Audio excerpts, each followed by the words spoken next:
I am Sam Queso, and I'm building my bankroll to $100,000 so I can quit my job as a roofer and play poker full time. Welcome back to episode 8 of playing poker so I can quit my job. Currently, the bankroll sits at $16,318. After that big win on TCH Live, we managed to get another nice win at Peak. So that's where the bankroll's at. We're plus $6,318 since we started the challenge, so things are looking good. And today, we got a big session ahead of us. We have our first official meetup game. We're playing at the Fort in Aledo, Texas. If you haven't played there, it's probably the best room in Texas. Crazy 1-3 action, and that's what we're playing today. It is a $1,000 cap with a 75% match to stack, so it's gonna play huge.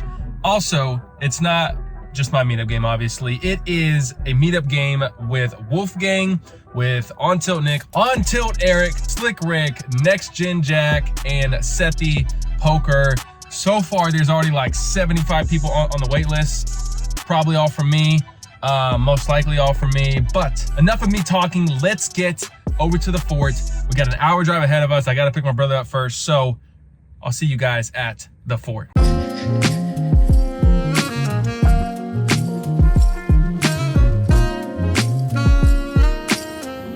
That is called dedication. And no, I'm not helping him. Gotta make it. First appearance on the vlog.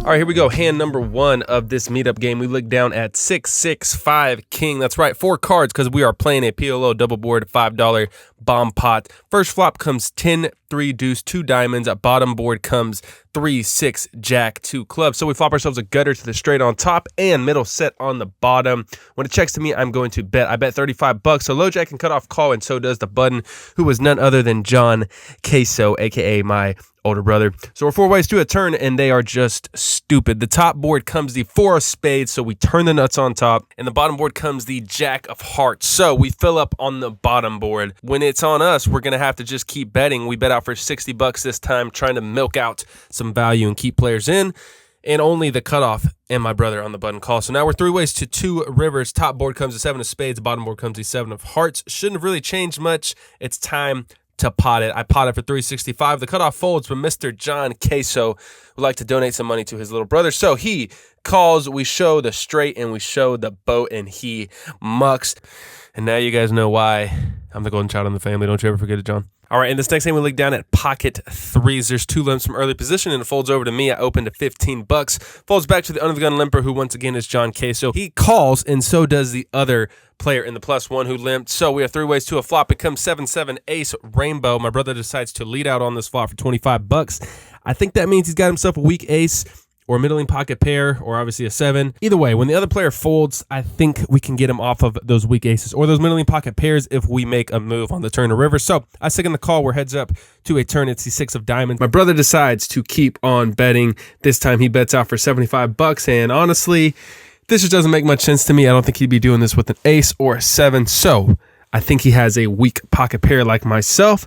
So I think we can put in the call here on the turn and make a move on the river. So that's what I do. I call the $75. We are off to a river. It is the 6 of hearts. My brother checks, and if I had a hand like ace king or ace queen or aces, I'd go for some value here. So that's what I'm going to do, and obviously I can't win with 3 highs. So I put out a bet for $125, and in hindsight, that's just a little too small, but again, I wanted it to look like I was going for thin value, and clearly that doesn't freaking work because he calls, I muck, and he shows ace-9 suited. So yeah, honestly just felt bad because he has a broken leg, so had to give him some money back. There's your free gift, brother. And this next one, we look down at ace-deuce of diamonds on the button straddle. Button straddle means we get ultimate last action here at the Fort. So when there's a limp from the late position and a limp from the big blind as well, action's on me now, and I bump it up to $40, and they both call. So we're 3 ways to a flop. It comes king, 10, jack, 2 clubs, 1 diamond. So board should favor us. We also have a gutter. We also have a backdoor flush draw. There's plenty of opportunities to win this hand. So when it checks to me, I'm going to see bet for $40, and only the big blind calls. We're heads up to a turn. It's a gem card. It's the 4 of diamonds. So now we pick up that nut flush draw, and we still have our straight and technically an over. So when this guy checks, I'm going to keep betting. I bet $125. And once again, I don't really like my sizing. I think a pot size bet or an oversized bet might be the play here, but That's not what I did, but I don't think it matters because my opponent goes into the blender.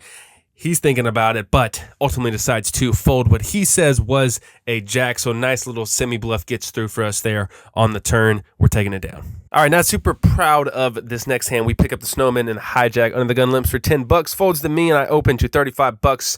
And the cutoff, small blind, big blind, under the gun, and button straddle all calls. So we're 6 ways to a flop, a bingo, bango, bongo, which means 8, 9, 4, 2 hearts. Yep, we flop middle set on a super wet board, and even better, the small blind decides to donk bet putt. Only for 20 bucks. Not sure what that's all about. Probably has himself a flush draw or a straight draw. Who knows? But when the big blind under the gun fold, there's no way I'm calling or folding. I'm putting in a raise, and I decide to make it 235 bucks. And I don't think that's a good sizing. I don't know what I was thinking here. I think a sizing of like 150 is probably a lot better. I got a little carried away. Been a minute since I flopped a set, clearly. So I just got too happy. Action folds all the way back to small blind. Clearly he folds. He's not calling it with the freaking flush draw for that much. I don't know what you're doing, Sam. Poorly played on my end, but nonetheless, we're still taking down a nice size pot. Our little backstory here, we have moved tables for the third time. Now we're moving tables every hour, us content creators, and Slick Rick is pretty much in front of me each time. So when he gets up, he tells me the guy to his left, who's now going to be on my left, likes to bluff, so watch out. So keep that in mind as we get into this hand.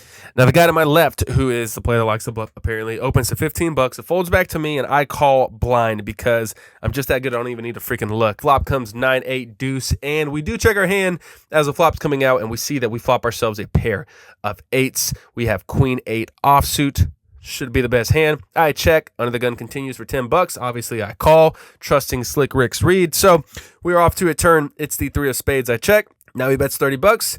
Time to bluff catch. I call. We're off to a river. It's the deuce of clubs. I check. He bets 50 bucks. I call. He shows ace 9 of diamonds. Nice hand. Nice collusion between him and Slick Rick. Nice setup, guys. And yeah, in this next one, we look down at pocket 3s. We are in the cutoff. It folds over to the hijack player who opens to 20 bucks. I call, and now the small blind 3 bets us to $90. The hijack folds, and I decide to call because we're sitting pretty deep. If we can make ourselves a set, I'm pretty sure we can get a full double up because this player hasn't been very active. He hasn't been 3-betting. He hasn't been raising. So when he 3 bets out of the small blind, I think he's got himself an overpair. I think if we can hit a set, we can double up. Let's try to make that happen. The flop comes 7, 6, 3, 2 spades. So we flop bottom set on a super wet board, and even better, the small blind continues for 125 bucks. I think it's pretty obvious what he has here, and I think we got to put in a raise because there's so many action-killing turn cards. So I decide to raise to 375 bucks, and he pretty quickly folds. So now I wish I would have just called. I wish I would have kept his bluffs in, but in hindsight, I still kind of like my raise. I think any spade, any connecting card on the turn is going to shut down a lot of action, so I wanted to pump money in before those cards came out, and again, if he had himself an overpair, I think we would have got it all in. So don't hate my play, but obviously I hate the result. Anyways, we're taking another pot onto the next hand. We've officially arrived at our last table of this meetup game, and this table is sitting deep. Literally almost every person has a $2,000 to $3,000 stack, and it's even one stack with over 5K if you look straight across from me. And yeah, it's a 1-3 game. So yeah, here we go. We look down at pocket queens in the small blind. There's a $6 straddle on. Undergun raises 20 bucks, and apparently he's the most tilted player in the room. At least that's what Next Gen Jack told me when we swapped seats. So that's good news for us. It folds over to the cutoff, who puts in the 3 bet to 65 bucks. Folds back over to us now, and I think a 4 bet is in order. So I 4 bet it up to $200. Folds all the way back to the cutoff, and he calls. So we're heads up to a flop. Comes pretty good. It comes 10, 3, 6, 2 diamonds. Unless he has pocket 10s, we should still have the lead. So I see bet for 150 bucks, and my opponent calls. We are off to a turn. It's the 4 of hearts. Shouldn't have really changed much, and I think I make a pretty big mistake here when I decide to check. I think he's going to have a lot of 10x holdings, a lot of ace high diamond draws, so I think we missed out on some value here on the turn, and that appears to be the case because my opponent checks it back. We are off to a river. It comes the jack of clubs, which is kind of a weird card because one of the hands we had dominated was obviously pocket jacks, and now the hand has us destroyed clearly. So I'm not sure if we should be checking or betting here, but honestly, he could have himself ace jack of diamonds. He could have himself ace 10, and both of those hands we have beat and can still get value from. So I decided to bet out for 300 bucks, and he decides to go into the tank for quite some time, but ultimately decides to call. We show the queens, and obviously we are good. So we're scooping a $1,330 pot. I'll take it. And that brings us to the last hand of the session, and I apologize. At this point, of the meetup game. It was pretty much the end. I had stopped filming, so I'm just gonna freeze it right here. As you guys can see, I have myself pocket aces, and here's what happened. Pre-flop, we were in the +1 position. We opened at $30. We got 3 callers, and the small blind player 3-bet us to 175 bucks, and he has the biggest stack at the table. So I decided to put in a 4-bet to 525 bucks. Everyone else folds. The small blind just calls. So we're heads up to a flop with over $1,000 in the middle already. It comes 9, 10, jack, 2 clubs.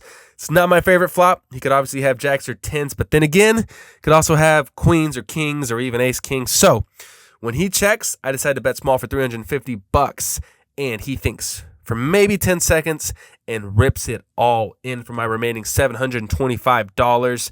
Obviously, I called. The pot is $3,340. I ask him if he wants to go once or twice. He says twice. I say, let's do it. The first turn comes the ace of spades, so we turn top set. The river comes the 3 of clubs. He shows pocket 10s, so we suck out on the first board. Wish I would have went once. We still have a chance to scoop this pot. The second turn comes the 9 of hearts, and the river comes the 6 of spades. So, in hindsight, wish I would have went one time. Obviously, we would have scooped a massive pot.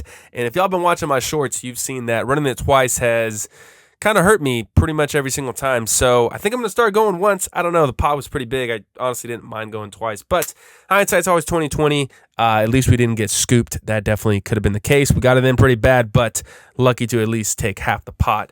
And that is going to wrap up our session here at the fort. Hope you guys enjoyed the video. Drop a like and a comment, please. I'll catch you guys in the outro.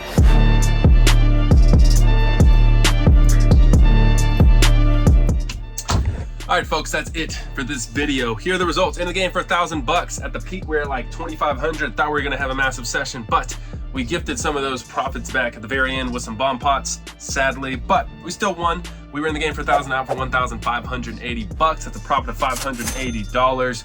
Super fun spot. If you haven't checked out the fort, you need to go check it out in Alito. It's a little bit past Fort Worth or over there in the Fort Worth area.